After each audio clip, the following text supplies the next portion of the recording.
présente A2I TV Media Group, disponible en téléchargement sur App Store et Play Store. Une fois ouverte, vous pouvez vous abonner en cliquant sur Inscription et recevoir toutes les notifications par rapport à nos activités. Ou bien, cliquez sur Passer pour accéder directement à l'interface de l'application qui regroupe 4 chaînes de télévision et une radio, dont A2I TV, A2I TV Religion, A2I TV Neja, A2I TV Music et la radio. A2I TV Media, chez vous et pour vous.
yéen ñiy wër café Touba bu wér te sell neex café agsi na. neex café di café bu ñu defaree fii ci Italie neex na te sell na. képp ku ko yittewoo na woote ci 391 72 69 337 jërëjëf.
Hello and welcome to yet another edition of your show Interface Gambia TV.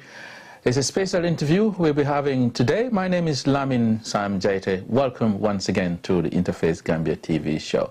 Today we'll be having a chat with someone from the Ida Bass Kidney Foundation, and her name is Sally Jallo Flatstreet.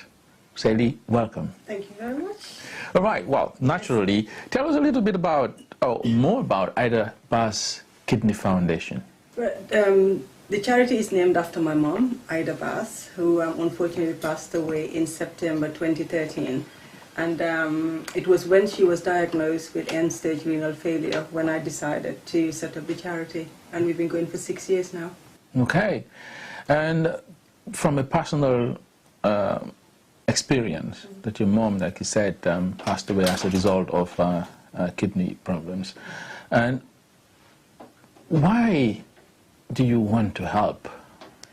Well, I mean, having witnessed what I've witnessed whilst my mom was receiving treatment at the hospital, I've always mentioned the fact that when we started the charity, there was, well, there is still only one dialysis center, but at the time we only had 4 machines for the whole country. And because of that, the patient mortality rate was extremely high. And that's the reason why I decided to set up the charity, to try and improve kidney care services in the Gambia and create more access to the treatment for more patients. Okay. How has it been going? I understand you go to Gambia, come back with some charity equipment and personnel. Tell us more about this.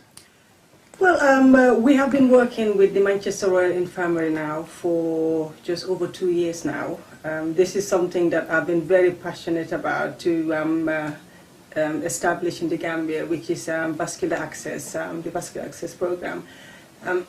When your kidneys fail, you start dialysis, obviously. You'll have an option initially to have a catheter inserted into your jugular vein or on your thigh. But this, most of the patients find extremely uncomfortable with the heat and everything in Gambia because they normally put lots of plasters on it. So they've always appealed to me to support with the vascular access so that, I mean, this will eliminate the discomfort they experience with the lines on their necks and on their thighs. I mean, this surgery, they could either, I know that it's available in the Gambia now, at Sharab at a cost of $25,000, and in Senegal it's probably more with all the extra expenses. But this is something that the patients have appealed to me over the years, and I've contacted lots of hospitals, and as a result I had the team from Manchester willing to work with us. When you say the patients appeal to you, do they come to you directly or do you go to them and see for yourself what's happening there? Well, it's a bit of both, really. I mean, I do travel to the Gambia quite often, but it's more of the patients appealing to me because a lot of them cannot afford to pay the $25,000 at Sharab, let alone go to Senegal. So this is, and with the vascular access, you receive more effective dialysis as well. I have to mention that. The blood flows more than if you have the line on your neck or on your thigh. Is this also because you are a healthcare personnel, you're in the health industry? And No, I'm not. Okay. I'm not a healthcare personnel at all. So why do you go to the hospitals then? Because without going there, they will not be able to see you and tell you their problems. Why? Where, in Gambia? Yes. Well, since establishing the charity, because I feel that I'm working for the patients. You know, everything we do is centered around the patient. So it's good for us to know from the patients exactly what they're looking for, what sort of help and support they need, because that's the only way we can make sure that we're making a real difference. Because you cannot just make up what they need. You need to engage with them and listen to their problems. What are the immediate needs? What are the midterm needs? And then focus on that. If not, it becomes very stressful. It's stressful enough, you know, stressful enough running a charity. But if you don't have a clear direction, it makes it really difficult. So I think for us it's important to engage the patients. Okay, let's rewind a little bit backwards. You mentioned your mom passed away because of lack of facilities or care at the hospitals in the Gambia. What happened next? When my mom passed away. When she passed away, and what made you sit down and what is the process that you take to come to a charity? You sit down and say, okay, I have to do establish a charity to do that. What was the thought process that brought about this? Well, I was fortunate that when my mom passed away, I was in the Gambia with her. And it was just, to be honest, up to this day, I don't know. I think I was consumed by grief. And I just wanted to make sure that whatever I was going through, the other patients and their families, you know, will not have to go through that. I know that's a bit of, you know, exaggeration, but I mean, this is exactly how I felt at the time. And I remember after the funeral, I went to the hospital, and I remember this time, you know, you have to remember that they only had 4 machines with a massive patient population that they couldn't treat.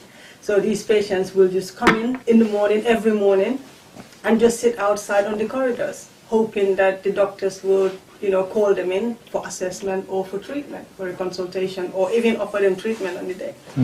So I decided, after my mom passed away, after she was buried, I decided to go back there just to speak to the doctors and just assess the situation.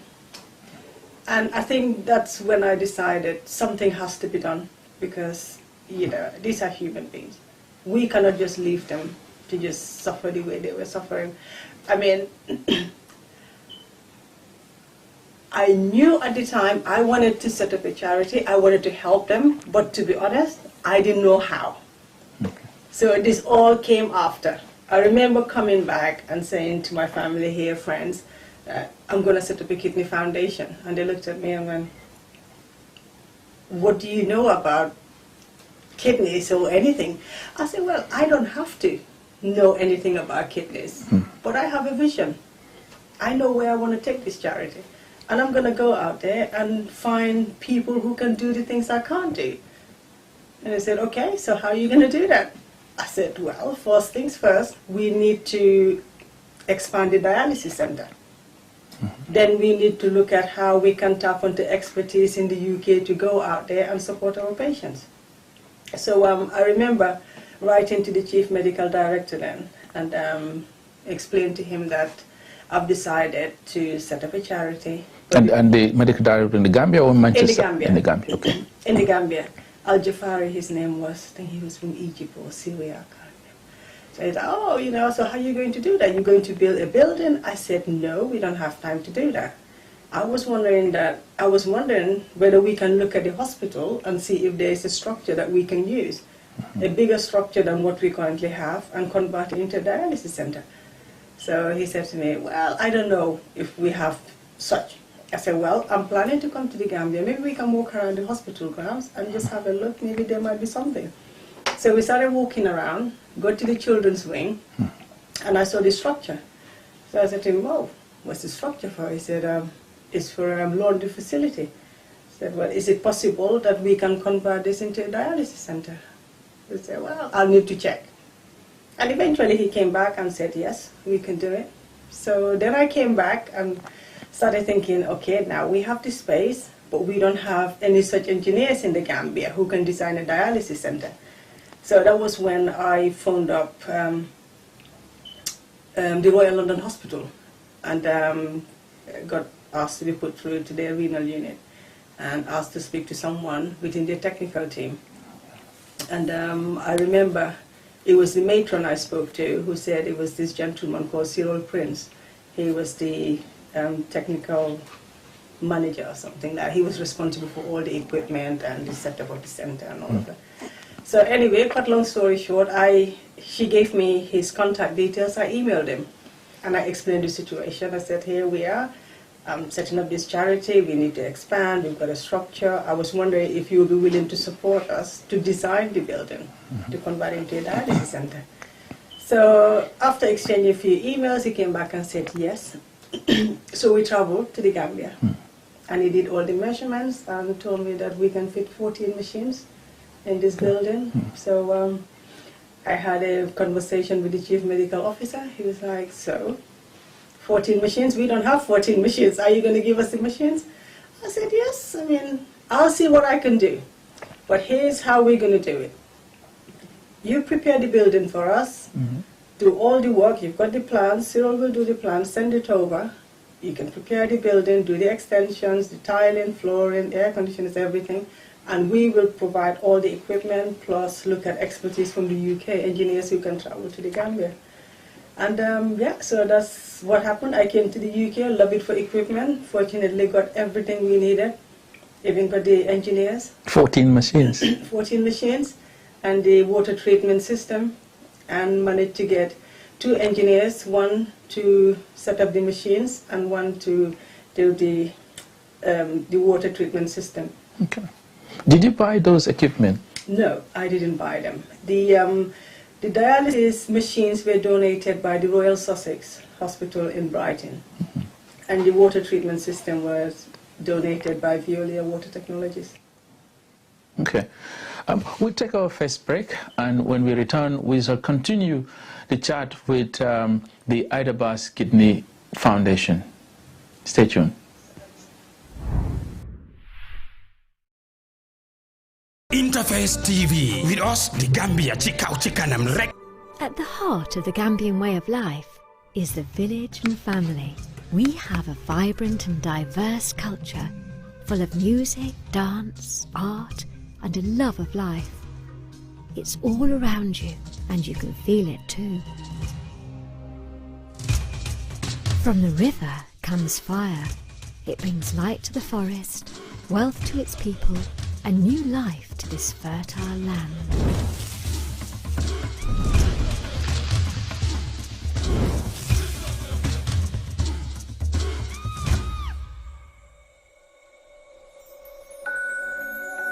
The love of nature and culture, the beautiful sun and sea, a land of friendship and peace. Gambia has it all. And yo, this one for a blessed Gambia.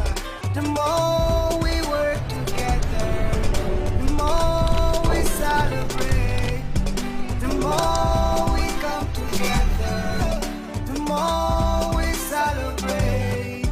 Come on, let's get together. There's a place I love to be. The Gambia, the Gambia.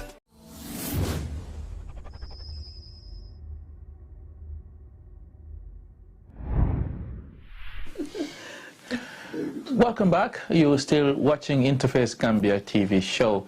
And it's a special interview we're having with Sally Jallo Flatstreet, who is with the Ida Bass Kidney Foundation. She's the founder of the Kidney Foundation that is doing a great job in the Gambia, helping out in the health sector. Before the break, we were talking about how you came about setting up this foundation. Let's move on now onto, you've already set it up, you got the equipment, and now here you are getting ready to go to Gambia to take this equipment to Gambia. Yeah. What happened next? Well, got all the equipment, shipped them to Gambia, and got to the Gambia, and there was a problem. The building was incomplete. And I remember just walking into this structure, I was like, oh my God, what do we do? So, this is going to sound crazy, but I decided to take the team. I said, look, I tried to ask questions, what is going on? The minister wasn't around, the chief medical officer wasn't around. So I said to the engineers, you know what, let's go to the State House and speak to the president. Okay. I know. Dramatic. Because I was like, we worked so hard to put everything together. And they were not ready for you. And the building wasn't ready, and we were supposed to be in Gambia for 1 week. The whole plan was, everything is ready, the equipment was already there, come to Gambia, set it all up, test it, patients are there, having treatment, and then leave it. When was this? This was in September 2015. Okay. So I decided, I said to the team, let's go to the State House. So if no one is talking, let's go and find out from the president himself. I know it sounds crazy. So we went to the State House. The guard came with his big gun. Yes, can I help you? Do you have an appointment? I said no, but I'm here to see the president. So you didn't have an appointment? No. And you just want to go to speak to the president? Yes. Because for you, he's the only person who can solve your problem, because the rest, they were not doing what they were supposed to do. They were expecting you or not expecting you. Well, but they were expecting me. And they didn't get ready for you? No. Right. So I thought, you know, he's always said to people, he will encourage and welcome people who wants to help to build Gambia, make it a better country. So I thought, well, with all these things that he said in the past, maybe I should go and see him. Did you reach out to anyone else before, marching to State House gate and knocking on the door? But no one was around. And Okay. I called, no one wanted to speak to me. Not even the medical director at the hospital? No. And the minister? No. Because I don't think the minister was in town. But I have to say he was very supportive. It was Omar Sy at the time. Okay. He was a massive support, but I don't think he was around at the time. Okay. So we knocked. The guard came, no, you can't. You don't have an appointment, you can't see the president. I said, okay, can I see the vice president? No, you can't see the vice president. I said, sorry, let me just try and explain myself here. And by then I was getting really, really emotional. And I said, there are patients dying in that hospital who desperately need this equipment to stay alive. We've traveled this far. We've worked so hard to make sure that everything has been coordinated from our side to come and make sure that these patients get the treatment they deserve. And I am not leaving. I've traveled all the way from England. I've worked on this for over a year now, maybe coming to 2 years. I will sit here if I have to, until you can please, human to human. Just think about it, I said to the guy. If at all it was your wife, your mother, your daughter, sister, someone needed this treatment and couldn't access it, and they're about to die, what would you have done? Would you have allowed this delay to continue, or would you have said, you know what, I'm going to help you, let's fix this, give these people the treatment they need? So he looks at me and went, oh God, she's probably crazy or something. Yeah, let me try and do something before she occupies State House here. Exactly. Wow, I don't think I would have got very far with that. But anyway, he went in, he said, okay, just wait here. He went in, came back, and he said, okay, someone will see you. I said, who? He said, secretary to the cabinet, Nuha Toure. We've explained the situation, and he's willing to see you. I said, thank you very much. So we went into Nuha's office, and he asked me what the situation was. I explained, and how desperately we wanted to get this set up to make sure the patients get the treatment. And he said, okay, don't worry. And he called someone, found out who the project manager was, and that was it. Called the project manager. What do you need? The project manager explained to him there's been delays because of funding. Something. Anyway, they had a discussion, and said to the project manager, come to my office, we'll raise the funds and get the building ready. Okay. And that was it. All right. Work started. Wow, you took matters in your hands. Yeah, we extended for another week. Well, I, myself, and the engineer who was working on the machines extended for another week. Okay. And I have to say as well, this was paid for by the Ministry of Health. Because Omar Sy got involved, he was the minister at the time, and was very sympathetic with this whole situation and offered to pay for our extension and our hotel accommodation and everything. Of course, with you banging at the State House door, of course they will do anything. You know what? When I think back, so what was I thinking? How can you? This is Yaya Jammeh. There's passion for you. On this door. You have something greater than Yaya Jammeh, the patients who need to get support, of course. Yeah. And Nuha was probably looking at me and thinking, what a crazy woman, you come in here demanding to speak to the president. Well, anyway, yeah. Because for me, all I was thinking of was, we've put in all this work, and all we wanted to do was just to set up the equipment and give the patients the chance to live. Okay. And with all this going on, the fundraising or getting the equipment together and the people, who are members of your team? Is it a one-person show, or you have family or friends? No, it's a UK registered charity. We're on the Charity Commission website, and we have a team of trustees. It's myself, my husband, and Dr. Fowlis, Aki Fowlis. He's also a trustee, and then the two engineers who were involved from the beginning are trustees as well. And I've got 2 other people as well involved. Okay. So it's about 7 of us, I believe. Okay. And Cyril as well, the gentleman who came to design the center for us. Okay. He's involved as well. Now, how do you gather the expertise? I understand you've traveled with some doctors to go to Gambia to help. How were you able to get doctors from their busy schedule? Imagine the NHS here, they already have their hands full. How did you get them to go to Gambia? Well, I've attended as many renal conferences as possible, and just speak to anyone who would listen, writing to hospitals. And I think with Manchester, they probably just felt sorry for me. When they probably looked into what I've been doing, maybe spoke to their colleagues, and they would have probably told them that this lady had... she's around again. Yeah, oh my God, yeah, worst nightmares again. But no, they must have had from their colleagues maybe, that I've advocating for this support, and I've been going to as many renal conferences as possible, writing to as many hospitals. I even wrote to Manchester as well, Royal Stoke, I believe, and Guy's Hospital I visited as well, Royal London, and the one in North London somewhere near. Anyway, I can't remember the name now. So, like I said, to as many hospitals as possible, just appealing, advocating how desperately we needed this vascular access program in the Gambia. So I got a call one day from a consultant in Manchester.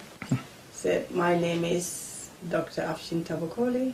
We've been reviewing your request to appealing for support to establish vascular access program in the Gambia, and I'm calling to let you know that I would like to help you.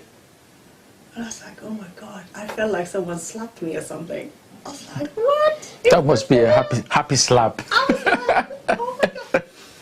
So anyways, like, I would like to help you. Tell me more. What do you need? How many patients do you have? And I said, well, we've got, at the time, we had 54 patients on the treatment program. And but I wasn't sure how many of them needed a fistula at the time when I spoke to him.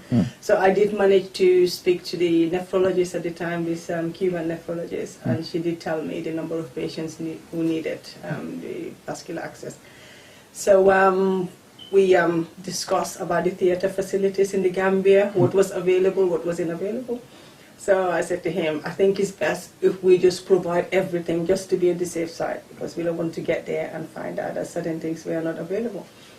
So yeah, he got one of his colleagues involved, another surgeon, Omar Masood, and also we needed a vascular scientist to map the veins to make sure that the right veins and arteries were being joined together for the surgery so that it will be successful, because we're not around, whatever we were doing. I was so determined to make sure that it was a success.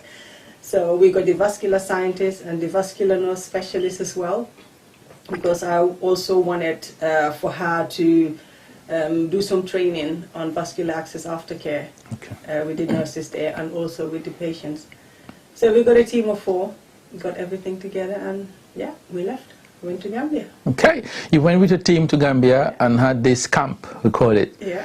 And let's have a watch of some of the clips that you have, because you went with a crew to also document what you were doing in the Gambia. And this was last year, December. December 2018. Second trip. Second trip. Let's have a watch, and then we shall come back after this clip from Ida Bass Kidney Foundation.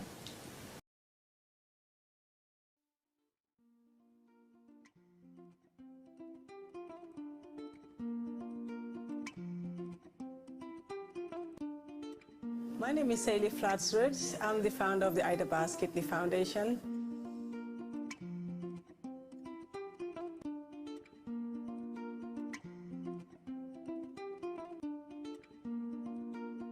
The foundation was set up in 2013 in June. We've been going now for 5 years, and the reason why we're here today is to perform free vascular access surgery for the kidney patients. We've been collaborating with a team of surgeons from the Manchester Royal Infirmary. My name is Abdul Siddiqui. My name is Sharifa Kiega. I am Afshin Tabakoli. My name is Omar Masood. I'm a transplant surgeon in the Manchester region. I'm a clinical vascular scientist.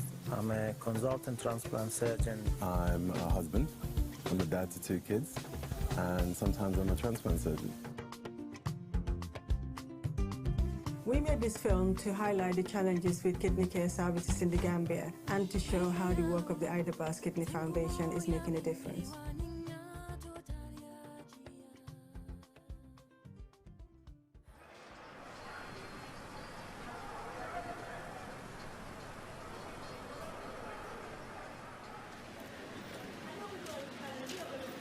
We're working at the Edward Francis Small Teaching Hospital, which is the main government teaching hospital in Banjul, the capital of Gambia. Even though I was prepared to see conditions that were quite different from the NHS, shall we say, I was taken aback by how sort of deprived the whole situation is. Patients are obviously very, very poor. They're piling out onto the corridors and onto the ground itself, waiting for the off chance of being able to speak to a medical person. There is a real shortfall of kidney services in the Gambia. When your kidneys fail, you start to get a build-up accumulation of toxins and byproducts of metabolism in the body. And if they aren't cleared, they start to become toxic and dangerous to the body and eventually not sustainable with life. A fistula is basically a surgical join between an artery and a vein to raise the pressure in the vein high enough so that it can be needled to run a dialysis machine. Dialysis is essentially a mechanical alternative to the kidneys. What I do is I look at the veins. The surgeons, before they create fistulas, they need the veins and arteries to be a specific size. So ultrasound penetrates the tissue and it helps to be able to visualize the veins for vein maps. The purpose of the trip was to help people of Gambia. They are fantastic people. They work very hard with little resources. I have been lucky enough to be able to be involved from the start, to put the team together, to come here. When the charity was established, there was only 4 dialysis machines for the whole country. And as a result, the patient mortality rate was extremely high. Most of these patients died before they could even access treatment. So I went into the resuscitation area to see a man who had been found collapsed on the street, and his eyes were rolled back and he was shivering and completely incomprehensible, and we pulled back his sheets and his feet were literally rotting. There were flies in the room, the stench was unbelievable. There was nobody else there, no nurses, no doctors. And he'd obviously developed an infection in his feet and it had just become rampant and his feet were literally rotting. And as a healthcare professional, as a human being, it's very hard to put that somewhere in your place and to put that into perspective. Human beings shouldn't be rotting. However poor things are, however the situation is, you know, we are in a time and an age where we are doing surgery with robots. We have online doctors. We have phenomenal resources and technology that we use on a day-to-day basis. A human being should not be rotting to death, you know, and it might sound dramatic, but it was dramatic. La ilaha illallah Muhammadur Rasulillah Sirin Fal Munafal Yalla dal mam nga La ilaha illallah fal Sharafal Abu Rijalullah Yalla dal Interface TV. With us, the Gambia Chikanam Rek. At the heart of the Gambian way of life is the village and family. We have a vibrant and diverse culture full of music, dance, art, and a love of life. It's all around you, and you can feel it too. From the river comes fire. It brings light to the forest, wealth to its people, and new life to this fertile land.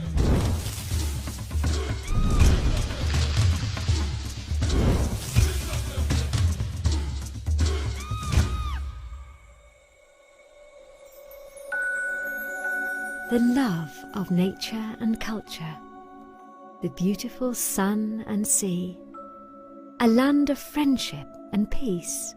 Gambia has it all. And yo, this one for a blessed Gambia. The more we work together, the more we celebrate, the more we come together, the more we celebrate. Come on, let's get together. There's a place I love to be. The Gambia, the Gambia.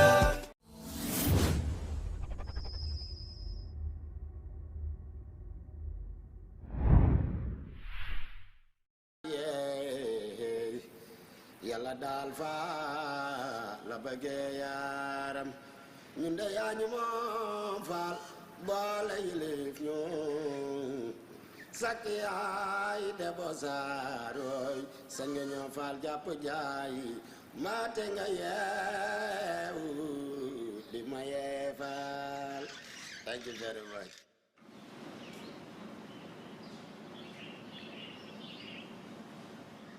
We're going to do an operation, local anesthetic, so he won't be asleep. Okay.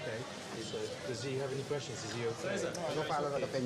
So this is the form that we did to identify the vessels which would be the most suitable to do for the operation.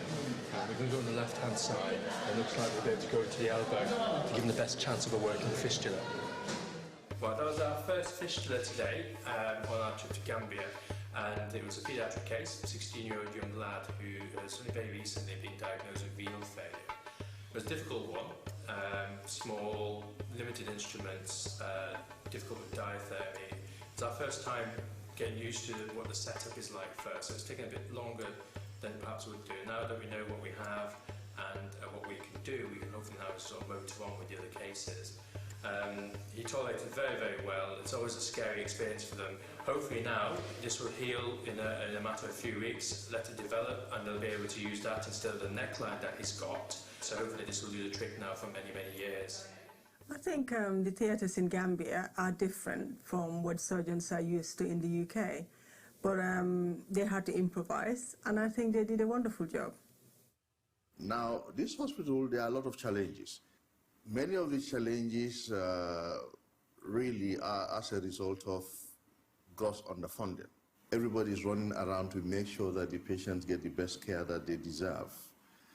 But naturally, if we do not have what we need for the job, it makes it very difficult.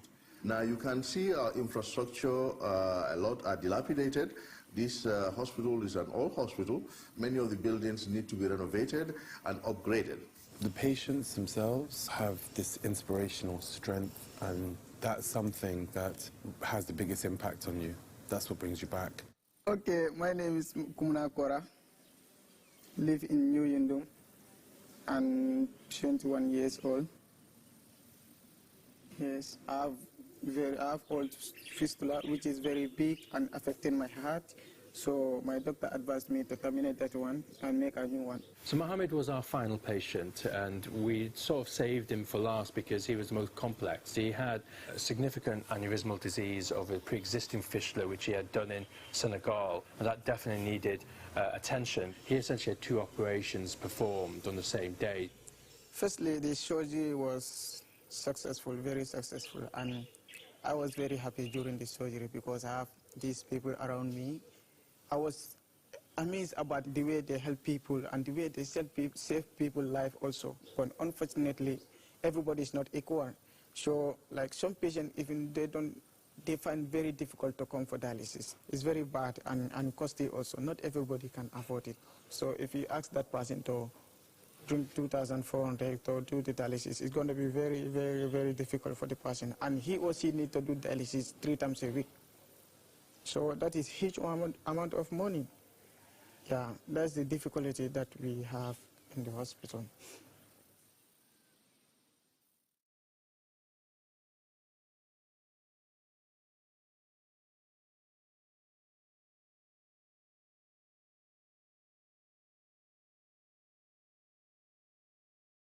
Dialysis is very expensive, and more people are developing kidney failure every day.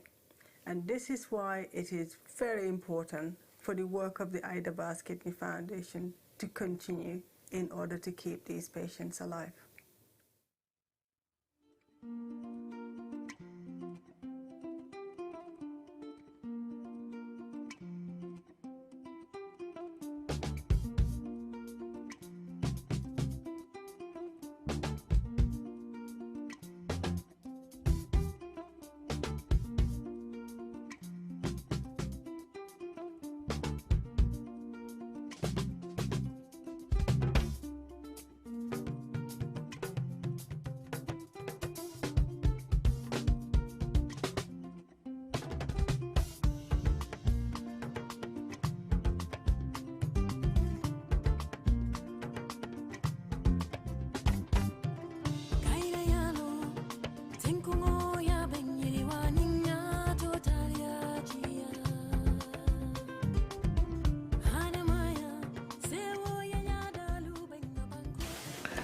Well, that was some clip from the Ida Bass Kidney Foundation. They are telling us what they were doing in the Gambia in December last year. As you could have seen in the clip, people were happy that they got the help that they needed from the hospital there, thanks to this lady here and her team.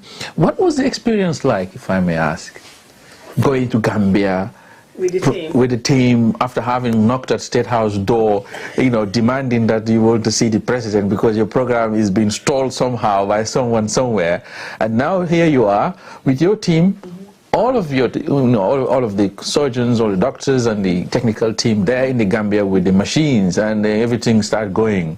What was going through your head at the time? I was just thinking of the end result. What we're there to achieve. I mean, obviously, what you mean when the team arrived, everything started going. You see the first patient go in, come out, smiling, and so on. That was just pure joy. It was such a lovely feeling. Because, what people need to understand is, when you have someone who earns £50 a month, $3,000 and is a renal failure, and you expect this person to find $25,000 for the surgical procedure, it's impossible, unless they get help from extended families and, or savings. But for me, these were the group of patients I was working for to make sure that they're not left behind. They can have the fistula and they can have more effective dialysis. And as a result, they'll have a better quality of life on dialysis. So, the team they're excited, but again, they were a bit apprehensive what they were going to meet on the ground, where they're going to be welcome, where the facility is going to be like. Is everything going to go as planned? But fortunately, everything went brilliant. I can imagine it's not the kind of conditions they were used to. No. I remember when they walked into the theater, because we had to share the one next to the maternity unit, and they were doing the C-sections on the other section. So they were operated, and the babies were being delivered next door, C-section, and being washed out, and wow, this is interesting as well. Welcome to Gambia. At the end of the day, what was the feedback? From the patients? I mean, from the doctors that you travel with. Oh, I think it must be a hell of an experience for them. For them, it was more fulfilling than what they do here, because they feel like they were making a real difference. They were making a real difference to provide a service that wasn't freely available in the Gambia.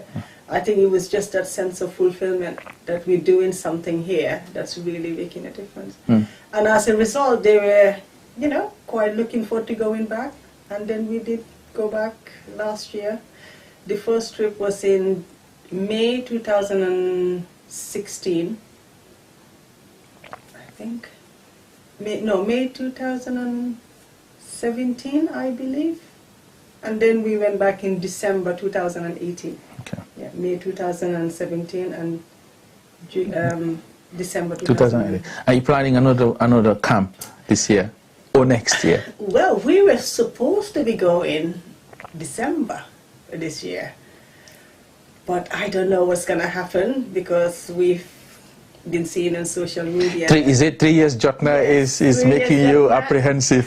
Yeah, 3 years Jotna, is becoming more and more of a reality, and I really don't want them to go there and find the prospect of 3 years Jotna making havoc on their trip. Exactly. So, we don't know what's going to happen, but I think it's safer if we just wait till the new year and see how things. Okay.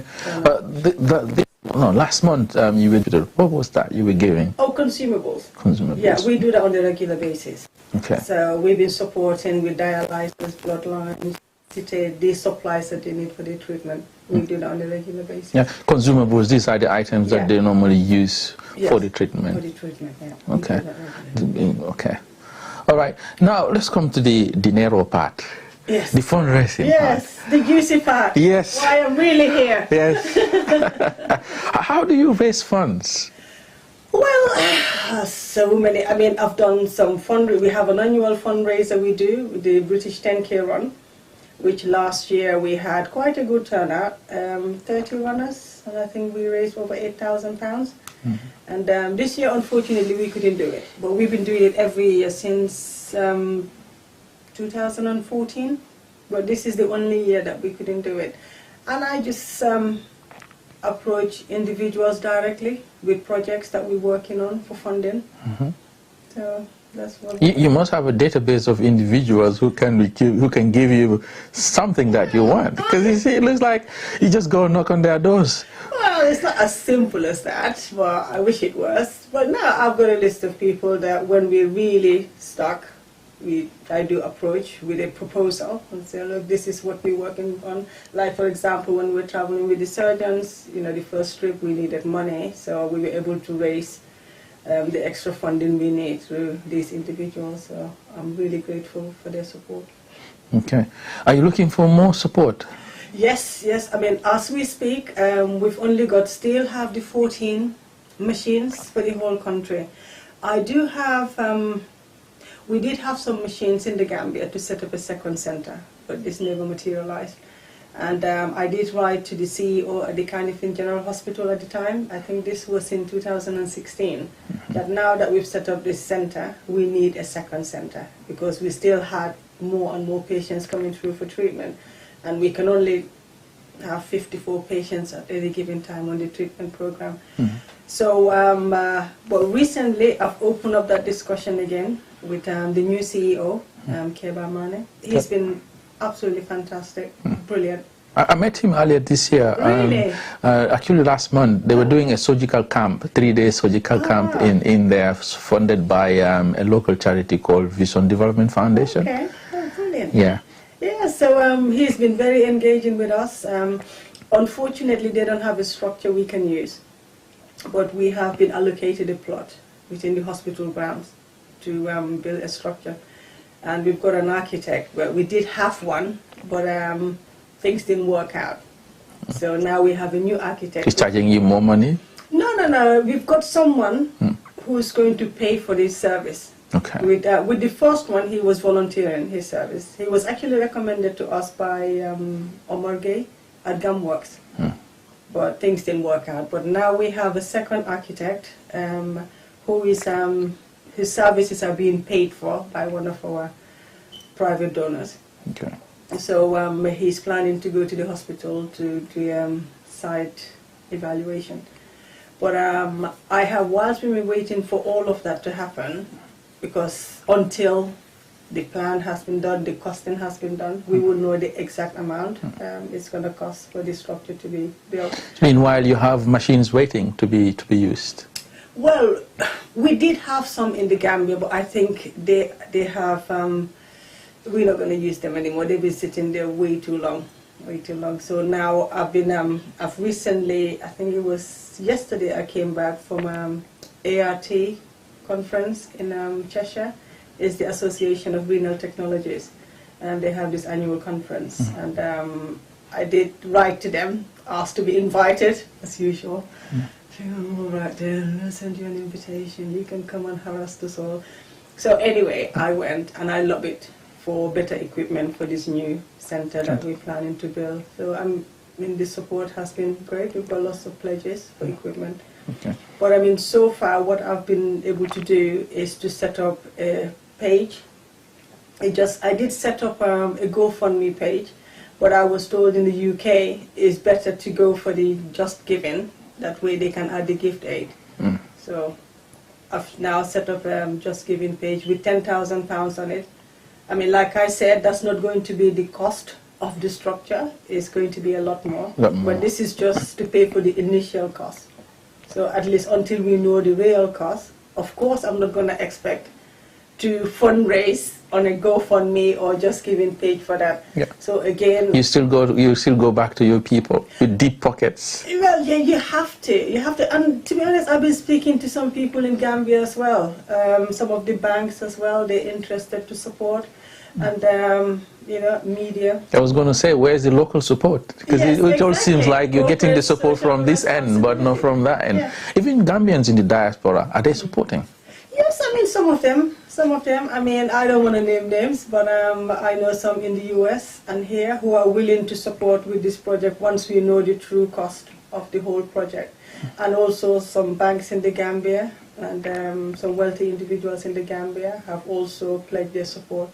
So obviously I cannot approach them now for money. I'd rather wait until the full project proposal has been completed. And the costing has been done. The costing, the plans and everything is in one document. That way they can look at it and say, okay, I can support with X, Y. And the center at the Royal Victoria Teaching Hospital, well, as you call it, Edward Francis Small Teaching Hospital, is still ongoing? Yes, it's still running. Yeah, still running. Okay. You know, I mean, with great difficulty sometimes, we still have challenges. I mean, I've always said that... What are those challenges? Consumables is still a bit of a challenge. Supplements for the patients is a challenge.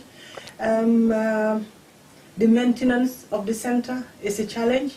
I mean, we all know that the center wasn't purposely built for a dialysis center. You know, it's not perfect, but I mean, it's what we had at the time. So, I mean, there are still challenges with it, but I'm hoping that with this new center, it's going to be a 24-bed center. Okay, that is going to be in Serakunda. In Serakunda General Hospital. And then we can look at other hospitals. I mean, so far I've also visited Farafenni Hospital. At the time, I think Mr. Cham was the CEO. He moved to the Ministry of Health lately. Amadou Cham, I can't remember his name. Anyway, he was the CEO, so I visited and you know, proposed to him what we were planning for his hospital at the time, that we just say to, can we come and have a site visit to see, and Bansang Hospital as well. I have written to the CEO, Baba Jeng, as part of our long-term plan, because we still have patients traveling for as far as Basse, Gambia, Sara, because when I speak to them, I tend to find out where they're from. So I think if we can have centers in those hospitals, it will limit the number of patients having to leave their families, their children, and having to come and... Okay, you've come a long way from seeing your mom at the hospital and seeing other people needing that kind of service, with the heavy heart going home, and then after grieving your mom, decided to, you know, set up this charity with the passion and the determination to the point of knocking at the State House door at Jammeh's time. Here you are. I mean, thinking of expanding to Serakunda, Farafenni, to other places around the Gambia. It's amazing. I remembered my brother Alaji Jallo took me to see the First Lady. We had an audience with her, Fatoumata Barbara, Her Excellency. And she proposed to have a center in Basse. I was like, well, I think that might be a bit, you know, stretching it a bit too much. But I think Bansang should be close enough to cover that area. Okay. All right. And where do you get the energy from? I don't know. I really don't know, because I don't even drink coffee. I was going to ask, you must be a very, very big Red Bull fan. No, I don't even drink Red Bull. I don't like Coca-Cola. You know, I drink tea. I love tea. I think for me, it's just a desire to help. And having seen what I've seen, you know, my mom was such a fantastic woman. I mean, she was so kind, loving, and caring, and, you know, and I keep thinking to myself, for us to suffer what we suffered, especially, you know, me being there in the last days before she passed, I'm just looking at the families going through what I'm going through. I mean, if I can do anything to make sure that their families live longer, I think. If anybody is listening or watching right now would think that you're actually a medical professional, no, you aren't. No, I'm not. I'm not a doctor at all. I am not a doctor at all. I don't need to be a doctor. You know, all I need is a vision and lots of energy to go out there and get the people to do things I can't do. And it's been very fulfilling. Very fulfilling to know that when we started, how high the patient mortality rate was, to now we're seeing patients living longer. And I'm thinking once we have this center set up at Carnifin as well, all the patients currently on the waiting list, they can have access to treatment. And you can imagine how much longer people would live. And not to mention, once we set up in Farafenni and in Bansang, you know, that would be like a dream come true. And the ultimate dream would be to build a renal hospital one day, have a transplant program. Don't know when that's going to happen. Right. I've had this discussion with the surgeons because the team who travel to the Gambia, they're all transplant surgeons here. That's what they do. The vascular access is just something they know how to do. How to do it, and they decided to come along. Yeah. Their day job here with the NHS is they're all transplant surgeons. And your day job is data analyst at Thomson Reuters. Yeah. It's quite different from the medical sector. Like I said earlier on, if anybody's watching or listening to you right now, will think, okay, he must be in the medical profession. No. Not at all. And the way you pronounce the terms and so on, just like it's just really passionate about this. It's been 6 years. I'm learning. I've been teaching myself a lot of things, and I think it's important, especially when you go out there to sell your agenda. You need to know what you're talking about. I mean, you don't have to know all the little details, but I mean, yeah, I did find the time to learn about stuff, especially what kidneys do, and when your kidneys fail, what impact that has on the body, and you know how important is the treatment to keep you alive, and things you should avoid eating, just little things like that. Yeah, just to educate myself. That brings me to the next segment of the interview, that is sensitizing people in the Gambia. Are you also heading in that direction? Well, I mean, I try to do my best when I'm in Gambia to go on TV, on the radio stations, to try and raise awareness. And I think because of that work I've been doing over the years has maybe it's the reason why we have so many patients knocking on the dialysis center. I don't know, but I think it's a good thing. Yeah. At least awareness, because they're aware that this is an issue, they need to deal with it. Exactly. And when I'm with the team of surgeons as well, we always do a program on GRTS where they can talk about the signs of kidney failure. And I will talk about, if you feel all these, any of these signs, where you can go and have some tests done. Perhaps we can do that. It's not on GRTS, but we don't have a full hour. Take us through some of the things that you tell people when you go on these sensitization campaigns. Well, I don't do the clinical side of it. That the team normally would do that, and they will talk about things to look out for, like if you're urinating at night, you have to urinate a lot. And the patients who are at high risk, like diabetics, hypertensives, they should make sure that they monitor their condition, because these are the underlying issues that causes renal failure, eventually in some people. So these are the things that they talk about, and we all know that non-communicable diseases are in the rise in the Gambia, especially with diabetes and hypertension.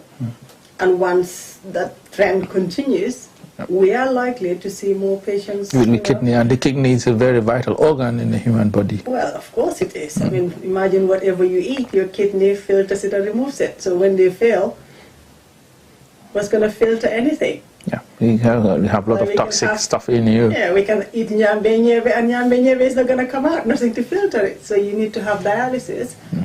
To, not like I'm recommending nyambe nyebe. I was told that by the doctors that kidney patients are not supposed to consume beans because it's a lot harder to remove from the system for whatever reason. I mean, I don't know, I'm not a clinician, but I've been told this. So please don't eat nyambe nyebe if you got kidney failure. But I mean, these are the things that the kidneys do. They filter, and also the fluid as well. This is why a lot of them, when their kidneys fail, they become very swollen and puffy, because there is no way for the fluid to, be removed out of the body. Yeah. And at the end, some of them don't even urinate at all. So you can imagine without dialysis, Okay. Right, before we conclude this interview, perhaps you can tell us what is the next thing that you're doing. What are the program of activities that you would like to do? And of course, if you have some appeals that you want to do to our listeners and our viewers right now. Well, I mean, the programs, obviously, is the second center at Carnifin General Hospital. That's the key project that we're working on at the moment.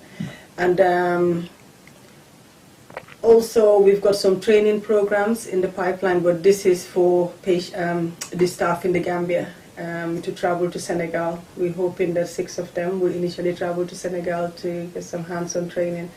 And we're also working with the International Society of Nephrology to support us, to apply for grants to train, I think initially it will be a nephrologist and then a vascular surgeon. Okay. So rather than at the moment, we rely heavily on Cuba for renal support. So you want to train Gambians to also be in the position to help, like the people that you travel with from the UK to the Gambia. Absolutely. I mean, capacity building is key for us because, I mean, we cannot rely on outside help. It's not sustainable. We really need to look at how we can train Gambians.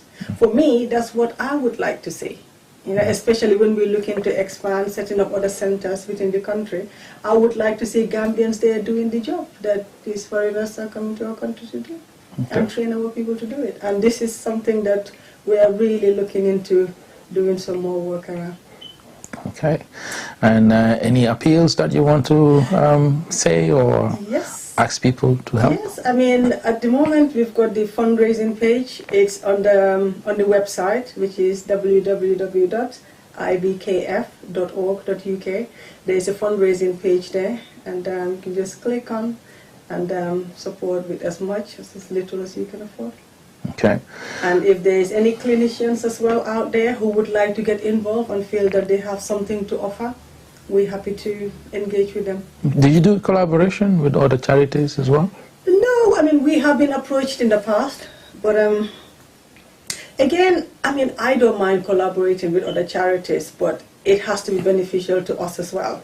You know, we cannot just collaborate just for the sake of collaborating. There has to be something beneficial for our charity. But you're open to, of course, anyone who wants to come and support and be part of it, or you can do it together. Absolutely. I mean, if there are any charities out there who feel that we can work together towards a common goal, I'm happy to engage with them and see how best we can collaborate. Okay. Thank you very much, Sally Jallo Flatstreet of the Ida Bass Kidney Foundation. Well, viewers, this is what we have for you on this special segment of the Interface Gambia TV show. It's been a wonderful chat that we had with our sister here, Sally, and somehow at some point it was hilarious, but very passionate about what she wants to do. Can you imagine in 2016 banging on State House door looking for something, and it's 2015 banging on State House door looking for something that she is really passionate about. That's passion for you, something that you believe in, something that you want to do to help other people. This is an embodiment of that. And Sally, we dock our hearts to you. We say to you, good luck with all the activities that the Ida Bass Kidney Foundation is doing. Hey, Gambians, let's support Ida Bass Kidney Foundation. Whatever donation you can do, go to the website and donate. And of course, the Serekunda General Hospital is the next thing that they want to conquer in terms of helping and building a center there that will help a lot of people. So dig into your pockets and support. Go to the website, the GoFundMe page, or Just Giving page will also be there at some point on the Facebook page. So please help and support. I mean, give out your money because, she can't do it alone. Let's support, let's help, let's put in our efforts. If you cannot put in the money, put in your brains. Give us suggestions to her and the foundation. On that note, we say a very big thank you for being there, and it's been a wonderful time having you watching us on Interface Gambia TV show. It's been a pleasure. Lamin Jaite. Good night. Interface TV. With us, the Gambia Chikanam Rek. This is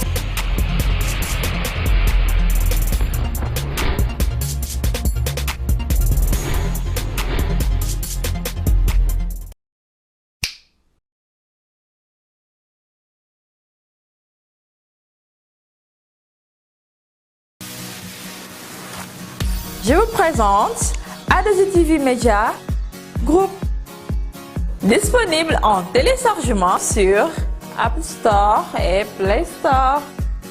Une fois ouverte, vous pouvez vous abonner en cliquant sur Inscription et recevoir toutes les notifications par rapport à nos activités. Ou bien, cliquez sur Passer pour accéder directement à l'interface de l'application qui regroupe 4 chaînes de télévision et une radio, dont ADZ-TV, ADZ-TV Religion, Adesi TV Neja, Adesi TV Music et la radio. Adesi TV Media, chez vous et pour vous.